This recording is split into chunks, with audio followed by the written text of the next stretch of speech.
నక్షత్ర ఉదయాన్నే 10 గంటల వరకు నిద్రపోతూ ఉంటే అప్పుడే గోరింటాకు సుజాత నక్షత్ర దగ్గరకు వచ్చి, అమ్మాయి నక్షత్ర, లే అమ్మాయి, ఇంతకు ముందులాగా ఇలా పొద్దుపోయే వరకు పడుకుంటే చెల్లదు, ఇప్పుడు నీకు పెళ్ళైంది అని చెప్పి అంటూ ఉంటే నక్షత్రకి ఒళ్ళు మండిపోయి లేచి కూర్చొని, ఏ గోరింటాకు, ఎన్నిసార్లు చెప్పాను నీకు, మాటి మాటికి నాకు పెళ్ళైందన్న విషయాన్ని గుర్తు చేయకు, అసలు ఆ నిజాన్ని తలుచుకుంటేనే నాకు ఆ చెర్రీ గడిని చంపేయాలన్నంత కోపం వస్తుంది అని చెప్పి అంటూ ఉంటే, తప్పమ్మాయి, ఇప్పుడు చెర్రీ నీ మొగుడిని ఏరా పోరా ఒరే అంటూ అలా పిలవకూడదు అని చెప్పి గోరింటకు సుజాత అంటూ ఉంటుంది.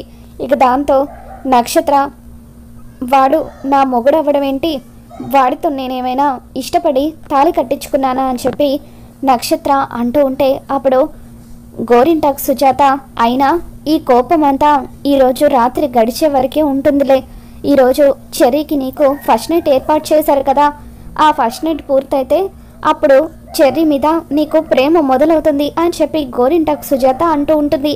ఏ గోరింటాకు, ఏం మాట్లాడుతున్నావు, ఈ పెళ్ళే నాకు ఇష్టం లేకుండా జరిగిందంటే పైగా ఫస్ట్ నైట్ కూడానా అని చెప్పి నక్షత్ర అంటూ ఉంటుంది.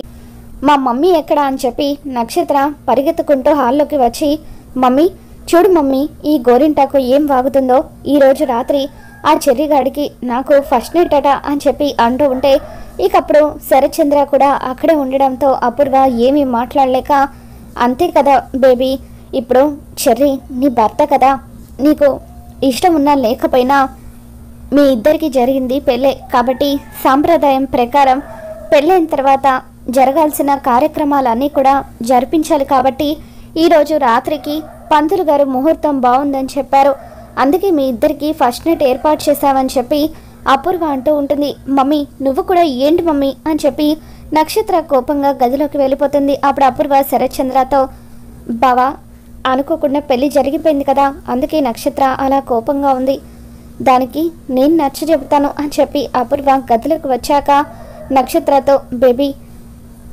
నా మాట విను అని అంటూ ఉంటే, ఏంటి మమ్మీ నువ్వు కూడా, అంటే ఇప్పుడు ఆ చెర్రీ గాడితో నేను అడ్జస్ట్ అయిపోవాలంటున్నావు అంతేనా అని చెప్పి నక్షత్ర అంటూ ఉంటుంది. అది కాదు బేబీ, నేను చెప్పేది ఏంటంటే మీ నాన్న కూడా ఆ చెర్రీ గాడిని అల్లుడుగా ఒప్పేసుకున్నాడు కాబట్టి ఇప్పుడు నువ్వు ఏం మాట్లాడినా సరే నువ్వే మీ నాన్న ముందు విలన్వి అవుతావు, అలా కాకుండా ఉండాలంటే మీ నాన్న ముందు నువ్వు చెర్రీతో మంచిగా ఉన్నట్టుగా నటించాలి, కానీ వాడు ఒంటరిగా నీకు దొరికినప్పుడు చుక్కలు చూపించాలి, నా స్ట్రాటజీ ఏంటో నీకు అర్థమైందా అని చెప్పి అపూర్వ అంటూ ఉంటే, అర్థమైంది మమ్మీ, ఈరోజు మీరు ఫస్ట్ నైట్ ఏర్పాటు చేసిన తర్వాత ఆ ఫస్ట్ నైట్ రూమ్లో వాడికి నేను చుక్కలు చూపిస్తాను, ఎందుకు నన్ను పెళ్లి చేసుకున్నానా అని వాడు ప్రతిరోజు కుమిలి కుమిలి ఏడ్చేలాగా చేస్తాను అని చెప్పి నక్షత్ర అంటూ ఉంటుంది. మరో పక్క శరత్చంద్ర భూమిని గదిలోకి పిలిచి, అమ్మ భూమి, నిన్నొక మాట అడగాలనుకుంటున్నాను, చెర్రీకి నక్షత్రకు పెళ్లి జరుగుతుందని నీకు ముందే తెలుసు కదా, చెర్రీ ఆ పని చేస్తాడని నువ్వు ముందుగానే ఊహించావు కదా అని చెప్పి అంటూ ఉంటే, లేదు నాన్న, నిజంగా నాకు తెలీదు అని చెప్పి భూమి అంటూ ఉంటుంది. నీ మనసులో ఇంకా ఆ గగన్ గాడు ఉన్నాడా అని శరత్చంద్ర అడుగుతూ ఉంటాడు. భూమి మౌనంగా ఉండిపోతుంది. నువ్వు మౌనంగా ఉన్నావంటేనే వాడు ఇంకా నీ మనసులో ఉన్నాడని అర్థమవుతుంది. చూడు భూమి, ఒకవేళ నీ మనసులో ఇంకా ఆ గగన్ని పెళ్లి చేసుకోవాలన్న కోరిక ఉంటే ఇప్పుడే దాన్ని చంపేసేయి, ఎందుకంటే చెర్రీతో నీ పెళ్లి జరగకపోవచ్చు, కానీ మరొక మంచి కుర్రాడిని తీసుకువచ్చి ఖచ్చితంగా నీ పెళ్ళి నేను జరిపిస్తాను, పెళ్లి చేసుకోవడానికి సిద్ధంగా ఉండు అని చెప్పి శరత్చంద్ర అంటూ ఉంటాడు. ఇక దాంతో శరత్చంద్ర మాటలకి భూమి ఎంతగానో బాధపడుతూ ఉంటుంది. ఇక తన మనసేమీ బాగలేకపోవడంతో భూమి, నాన్న నేను గుడికి వెళ్ళొస్తాను అని చెప్పి అలా బయలుదేరి గుడికి వెళ్ళిపోతుంది. మరో పక్క భూమి తమ్ముడు శివని ఇన్స్పెక్టర్ కాపాడి పోలీస్ స్టేషన్కి తీసుకుని వస్తాడు.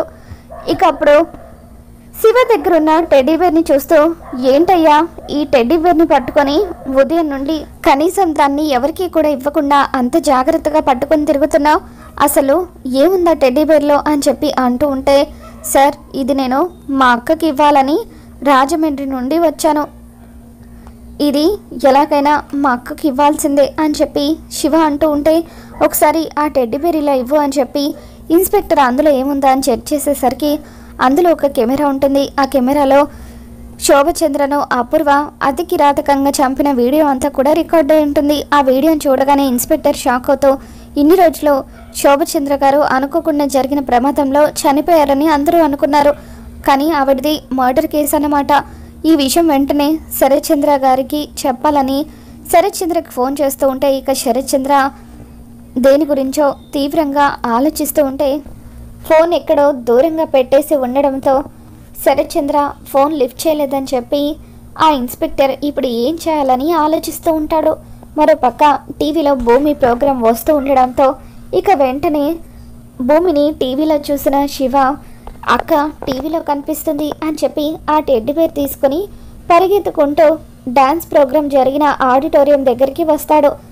కాంపిటీషన్లో విన్ అయింది కదా తను, మా అక్క భూమి. తను ఎక్కడుంటుందో మీకు తెలుసా? తనని కలవడానికే నేను హైదరాబాద్ వరకు వచ్చాను అని శివ అక్కడ ఉన్న స్టాఫ్ని అడుగుతూ ఉంటే భూమి గారు శరత్చంద్ర గారి ఇంట్లో ఉంటారు అని చెప్పి అక్కడ ఉన్న స్టాఫ్ చెప్తూ ఉంటారు. సిటీలో శరత్చంద్ర గారికి చాలా మంచి పేరుంది. ఎవరిని అడిగినా కూడా ఆయన అడ్రస్ చెప్తారని అక్కడున్న స్టాఫ్ చెప్పడంతో ఇక శివ ఆ టెడ్డీ బేర్ పట్టుకొని బయలుదేరి దగ్గరలో ఉన్న ఒక గుడికి వస్తూ ఉంటాడు. మరోపక్క గగన్ తనకి ఆఫీస్లో ఇంపార్టెంట్ మీటింగ్ ఉండడంతో ఆఫీస్ ఫైల్ తీసుకొని ఎవరినో కలవడం కోసం అని చెప్పి గుడి దగ్గర వెయిట్ చేస్తూ ఉంటాడు. ఇక అదే గుడిలో భూమి కూడా దేవుడికి దండం పెట్టుకొని స్వామి నేను శారద అత్తయ్య కృష్ణప్రసాద్ మావయ్య విడిపోకుండా ఉండాలని ఆ రోజు బావకు ఇల్లరికంగా రావాలని కండిషన్ పెట్టాను. కానీ ఆ రోజు నుండి బావ నన్ను అపార్థం చేసుకున్నాడు. బావని చూడకుండా తనతో మాట్లాడకుండా నేను ఉండలేకపోతున్నాను. ఎలాగైనా సరే బావ నాతో మాట్లాడేలాగా నువ్వే చూడాలి స్వామి అని చెప్పి భూమి దేవుడికి దండం పెట్టుకొని అలా మెట్ల మీద బాధగా కూర్చొని ఉంటుంది. మరోపక్క గగన్ తను ఎవరినైతే మీట్ అవ్వాలనుకున్నాడో ఆ పర్సన్ని మీట్ అయ్యి అతనికి ఫైల్ ఇచ్చేస్తాడు. తర్వాత తిరిగి కారులో అక్కడి నుండి వెళ్తూ ఉంటే అప్పుడు శివ టెడీవేర్ బొమ్మ పట్టుకొని కనిపించిన వారినల్లా ఏమండి మీకు శరత్చంద్ర గారు తెలుసా? వాళ్ళ ఇల్లు ఎక్కడో దయచేసి చెప్పండి అని అడుగుతూ ఉంటాడు. ఇక అప్పుడే గగన్ అక్కడికి రావడంతో గగన్ని చూసిన శివ సార్ కొంచెం శరత్చంద్ర గారి ఇల్లు ఎక్కడో చెప్తారా ప్లీజ్ సార్ అని చెప్పి గగన్ని అడుగుతూ ఉంటాడు. ఇక శరత్చంద్ర పేరు వినగానే గగన్ కోపంతో రగిలిపోతూ ఉంటాడు. గుడి లోపలున్న భూమికి శివ మాట వినిపిస్తుంది. ఇదేంటి శివ వాయిస్ లాగా ఉంది అని చెప్పి భూమి గుడ్ల నుండి బయటకు వస్తుంది. భూమి బయటకు వచ్చి చూసేసరికి గగన్ అలాగే శివకు వెనక్కి తిరిగి నిలబడి సమాధానం చెప్తూ నాకు తెలీదు అని చెప్పి కోపంగా అక్కడి నుండి వెళ్ళిపోతూ ఉంటాడు. ఇక ఇంతలో భూమి పరిగెత్తుకుంటూ శివ దగ్గరికి వచ్చి రే శివ ఎలా ఉన్నావురా అని చెప్పి శివని గట్టిగా హగ్ చేసుకుంటుంది. అక్క నేను ఏమీ బాగోలేనక్క, నేను ఇలా చూడ్డం నాకు ఆనందంగా ఉంది. కానీ అమ్మ నాన్నల్ని రౌడీలు చంపేశారు అని చెప్పి శివ చెప్పగానే భూమి ఎంతగానో ఏడుస్తూ ఉంటుంది. ఇంతకీ అమ్మ నాన్నల్ని రౌడీలు ఎందుకు చంపేశారని భూమి అడగడంతో ఈ టెడ్డీ బేర్ బొమ్మ కోసం అక్క, ఈ టెడ్డీ బేర్లో ఏముందో తెలీదు కానీ ఈ టెడ్డీ బేర్ నీ దగ్గరికి చేర్చమని అమ్మ తన చివరి కోరిక నాతో చెప్పింది. అందుకే రౌడీలు నా వెంట పడుతున్నా సరే ఎలాగైనా సరే దీన్ని నీ దగ్గరికి చేర్చాలని చెప్పి కష్టపడి తీసుకొని వచ్చాను అని శివ అంటూ ఉంటాడు. ఇప్పుడు నాకు చాలా ఆనందంగా ఉందక్క, ఈ టెడ్డీ బేర్ని నీ దగ్గరికి చేర్చేశాను, ఇప్పుడు నేను చచ్చిపోయినా పర్వాలేదు అని శివ అంటూ ఉంటే వద్దు శివ దయచేసి అలా మాట్లాడొద్దు అని చెప్పి భూమి ఎంతగానో ఏడుస్తూ మనమిద్దరం ఒక్క తల్లి కడుపున పుట్టకపోయినా కూడా సొంత తోబుట్టువుల కంటే ఎక్కువగా ప్రేమగా ఉంటూ కలిసి పెరిగాము. అమ్మ నాన్నలు కూడా నన్ను సొంత కూతురు కంటే ఎక్కువగా చూసుకున్నారు. వాళ్ళకు నేను ఎప్పటికీ రుణపడి ఉంటాను. ఇకపై నీ బాధ్యత నేనే తీసుకుంటాను, నువ్వు నాతోనే ఉంటావు అని చెప్పి భూమి శివకి చెప్పడంతో నిజమా అక్క? అయితే నన్ను కూడా నీతో పాటు మీ ఇంటికి తీసుకువెళ్తావా అని చెప్పి అంటూ ఉంటే అవునరా తీసుకువెళ్తాను. ఒకప్పుడు అమ్మ వాళ్ళు నాకు పునర్జన్మనిచ్చారు, ఇప్పుడు వాళ్ళు చనిపోయారు కాబట్టి నీ బాధ్యత నేను తీసుకుంటాను అని చెప్పి భూమి అంటూ ఉంటుంది. ఇక ఇంతలో కొంతమంది రౌడీలు శివని వెతుక్కుంటూ అక్కడికి వస్తారు. శివతో పాటు భూమిని కూడా చంపేయాలని చెప్పి వాళ్ళు చుట్టుముడతారు.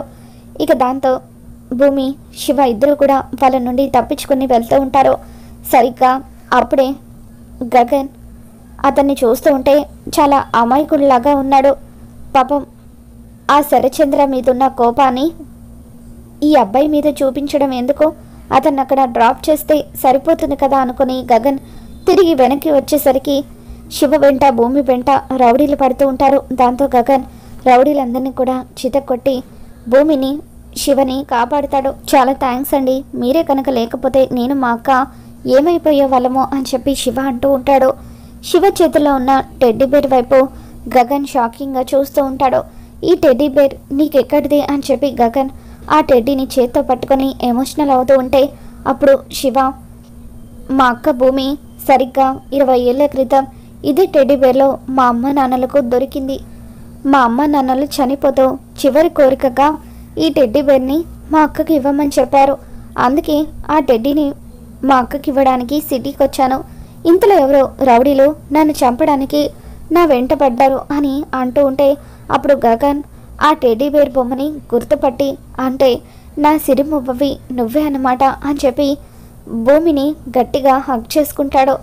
ఇన్ని రోజులు నువ్వే నా సిరిమువ్వని ఎందుకు చెప్పలేదు భూమి అని చెప్పి గగన్ అడుగుతూ ఉంటాడు. నేనే మీ సిరిమువ్వనని చెబితే మీరు నమ్ముతారో లేదోనని నాకు భయం వేసింది. నిరూపించుకోవడానికి నా దగ్గర ఎటువంటి సాక్ష్యాలు లేవు, అందుకే మీతో ఈ విషయం చెప్పలేదు అని భూమి అంటూ ఉంటుంది. ఇక గగన్ ఎంతగానో ఎమోషనల్ అవుతూ ఉంటాడు. నీకోసం ఎన్నేళ్ళు వెతికానో తెలుసా, నీ ప్రతి పుట్టినరోజుని ఎంత ఘనంగా జరిపించానో తెలుసా అని చెప్పి గగన్ భూమిని దగ్గరికి తీసుకొని తనకి ముద్దు పెడతాడు. ఆ తర్వాత శివ వైపు చూస్తూ, బాబు శివ, ఈ టెడ్డీ బేర్ కోసం రౌడీలు వెంట పడుతున్నారంటే ఖచ్చితంగా ఇందులో ఏదో రహస్యం ఉండే ఉంటుంది అని చెప్పి గగన్ ఆ టెడ్డీ బేర్ అంతా కూడా చెక్ చేస్తూ ఉంటే కెమెరా గగన్కి కనిపిస్తుంది. ఇక కెమెరాలో శోభచంద్రను అపూర్వ చంపిన వీడియో అంతా కూడా గగన్ భూమి ఇద్దరూ కలిసి చూస్తారు. ఇక ఒక్కసారిగా షాకుతో, భూమి, ఇన్ని రోజులు మీ అమ్మను చంపిన వాళ్ళకు శిక్ష పడాలని నువ్వు ఎంతగానో కోరుకున్నావు. ఇన్నేళ్లకు మీ అమ్మగారికి న్యాయం జరగబోతుంది. మీ అమ్మగారిని చంపిన ఆ అపూర్వకు శిక్ష పడబోతుంది అని చెప్పి గగన్ అంటూ ఉంటాడు. ఇక దాంతో భూమి ఎంతగానో ఎమోషనల్ అవుతూ ఉంటుంది. మరి రాబోతున్న ఎపిసోడ్లో ఏం జరగబోతుందో మళ్ళీ మన ఛానల్లో తెలుసుకుందాం. ఈ వీడియో మీకు నచ్చినట్లయితే తప్పకుండా లైక్ చేయండి.